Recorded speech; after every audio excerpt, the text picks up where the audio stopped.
There's that song again. Settle in close by the water, little ones. The willows all leafed out now, full spring. Now I want to ask you something, and then I want to do the hardest thing an old elephant can do.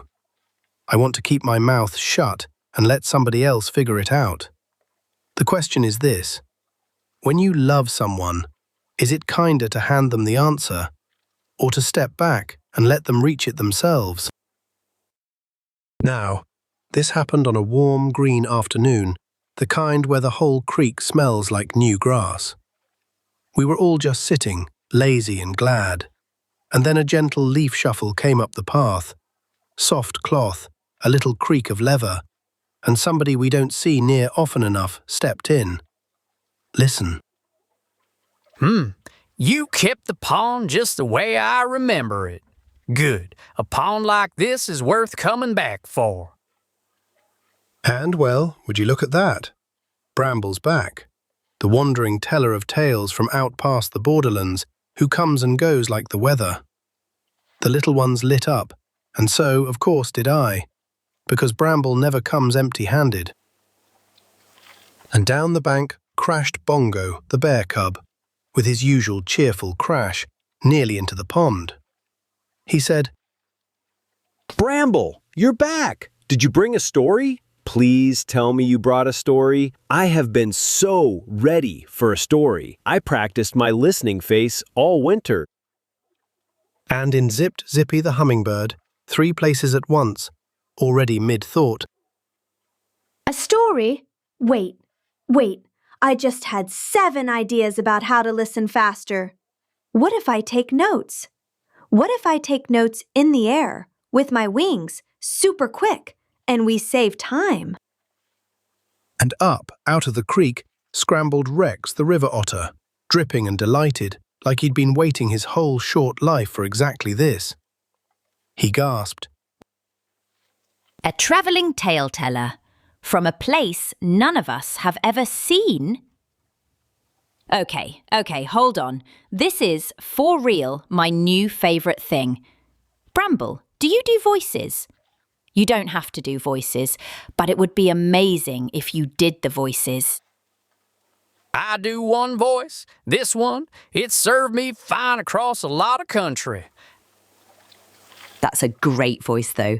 That's a sat by 100 campfires voice. Okay, I'll stop. I'll be quiet. I'm going to be so quiet, you'll forget I'm even...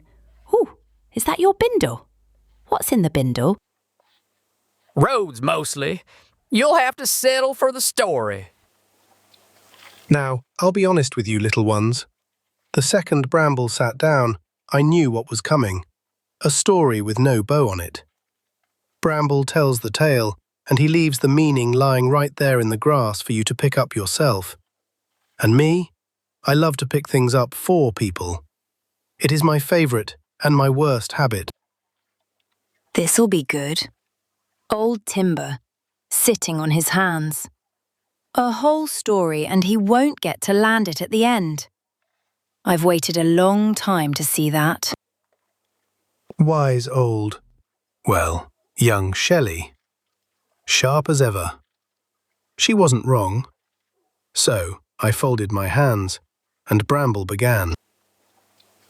Story I heard once, out toward the Borderlands where the wind doesn't have a name yet. There was a little wild apple tree, no taller than a fawn, that grew right at the edge of a stream. And it was the most impatient tree you ever met. It wanted to be big. It wanted apples. It wanted them now. So the first spring, it pushed and strained and made 3 hard green knots it called apples. They were the size of pebbles and bitter as rain, and they dropped off before summer.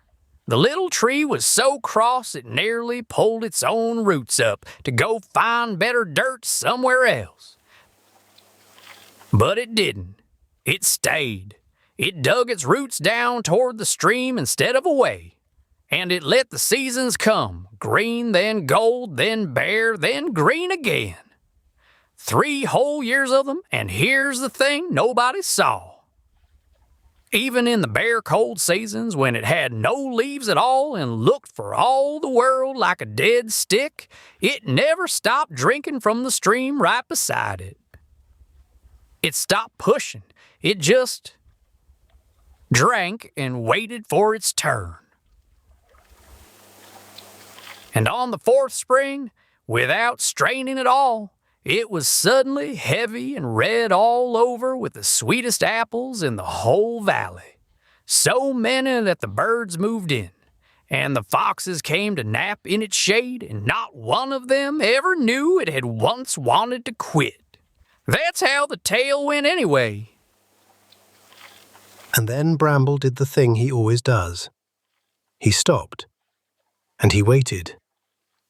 And he did not say one single word about what it meant. And oh, little ones, I had the meaning right there on the tip of my trunk. Oh, I get it. I totally get it. The story means never give up. The tree wanted to quit, and it didn't, and that's why it won. You just push through. You stay brave. No, that's not it at all. It's about being smart about it. The tree wasted 3 whole years making bad apples.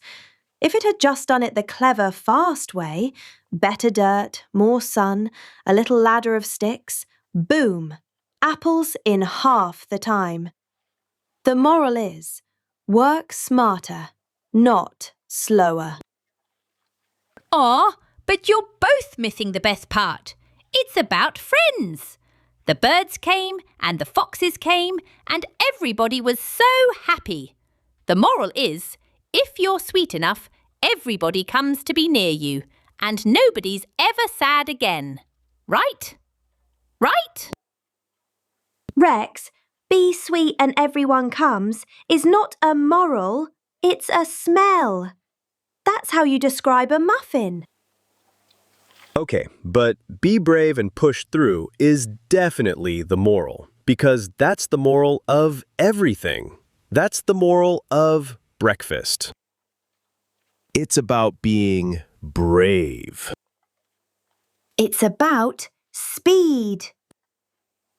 It's about hacks. Could be. He's not going to tell you. That's the whole point of Bramble. You 3 are going to have to think. And here, little ones, is where I nearly ruined everything. Because I knew all 3 of them had a corner of it, and none of them had the whole. And my trunk came up to just say it. To hand it over, tidy and finished, the way an old elephant loves to do. But I looked at Bramble, and Bramble looked at me, and he gave the smallest shake of his head. Not unkind, just, not yet, old friend. Let them. And so I put my trunk down, and I said the hardest sentence of my whole afternoon. I said, I'm not going to tell you what it means. And little ones, it cost me. My whole heart wanted to help, but helping just then meant being quiet and trusting them to get there. That was the love. The stepping back was the love. Wait, you're really not going to tell us? Old Timber, you're not going to tell us either? Both of you? At the same time? That's never happened in the history of grown-ups. Okay, then we gotta actually figure it out, for real. What did the tree actually do? It stayed. That part I know. It wanted to pull up its roots and leave for better dirt. And it didn't. It stayed right there by the stream. Bongo, that's your part. Not never quit, just it stayed. It got planted. Yeah, it got planted. It put its roots down instead of running off. That's not pushing harder, that's the opposite. It's staying put, even when you want to bolt. Oh no! My part's wrong too, isn't it? It didn't optimize. It stopped straining. The bad pebbly apples came when it rushed, and the sweet ones came when it waited for its season.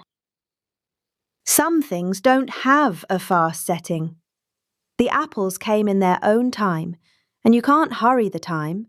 You can only be there when it's ready. That's my third. It's a season, not a stopwatch. So then, what's my part? I said it was about friends, but the friends came at the end, after. So that's not the lesson, that's the result. Rex. What did the tree drink from? The whole time it was waiting. The stream. It drank from the stream. The water right next to it. That's why its leaves never went dry. Even in the bare seasons, it stayed close to the water that fed it. That's my third. You stay close to what keeps you green. And then, oh, this was the moment. The three of them looked at each other. Bongo holding planted, Zippy holding in its season, Rex holding close to the water. And all at once, you could see it land. 3 pieces. One whole thing. Stay planted, wait for your season, and drink from the water right beside you the whole time. That's it. That's the whole thing. None of us had it alone. Wait. Run the numbers. Bongo had 1/3. I had 1/3. Rex had 1/3.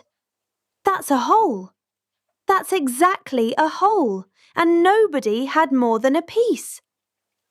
Okay, that's actually kind of beautiful. And I do not usually say that about thirds. And the best part is, we'd never have gotten it if somebody just told us. We had to each bring our piece. Old Timber, you knew the whole time, didn't you? And you didn't say. I knew. And not telling you was the hardest gardening I've done in years. You don't pull a sprout up to make it grow, little ones. You water it, and you step back, and you let it reach the light its own self. That's how God grows the slow, good things. And it is how I'm learning to love you better. By going quiet, so your own voice can find it. Okay. So the fast thing, the efficient thing, would have been to just hand us the answer. And the loving thing was slower.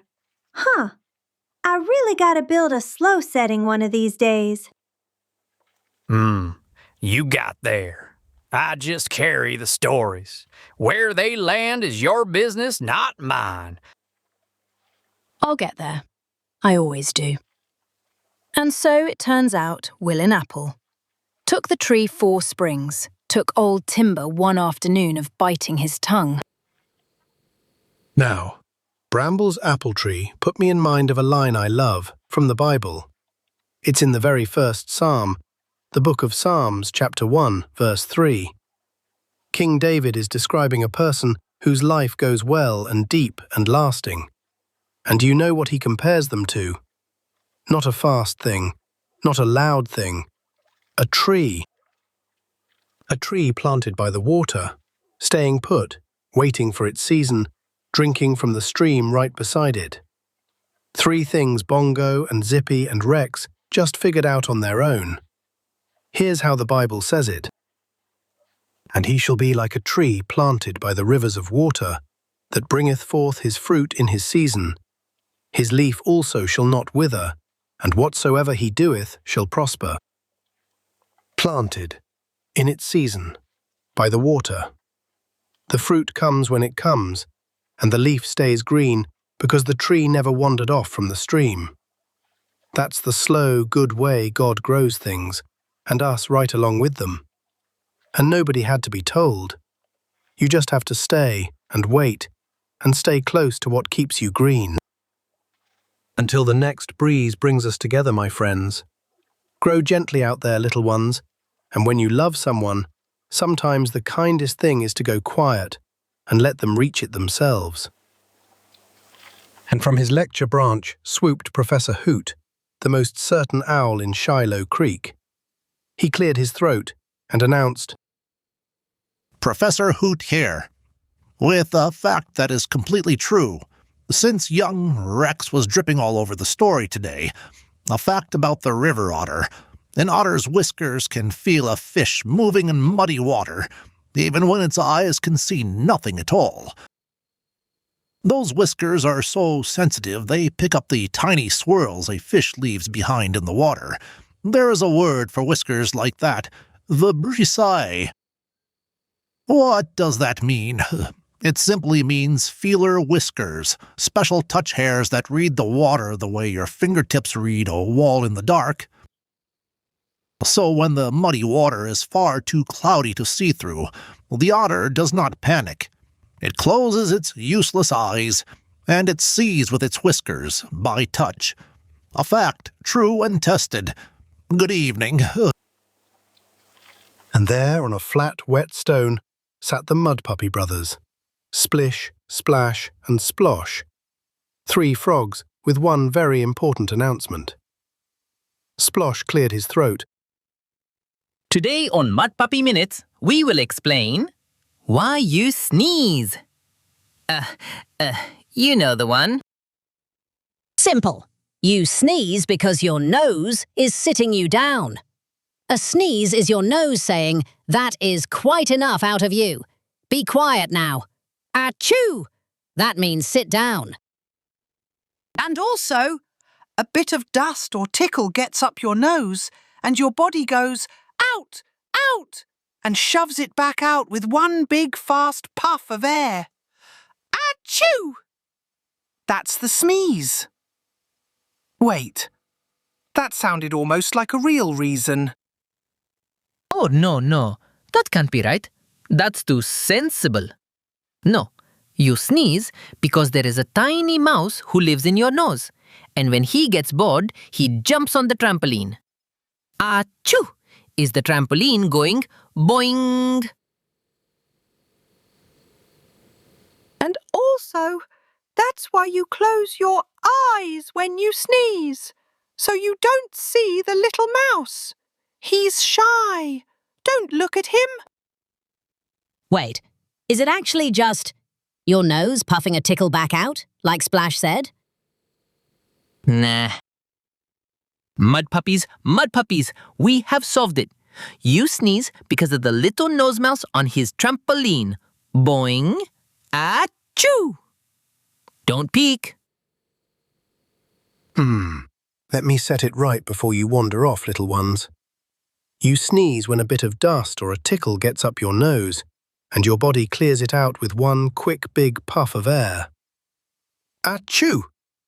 That's all a sneeze is. No mouse, no trampoline. Splash had it fair and square. Though I'll own, a shy little mouse on a trampoline is the nicer thing to picture next time your nose goes off. See you next time, somewhere in Shiloh Creek.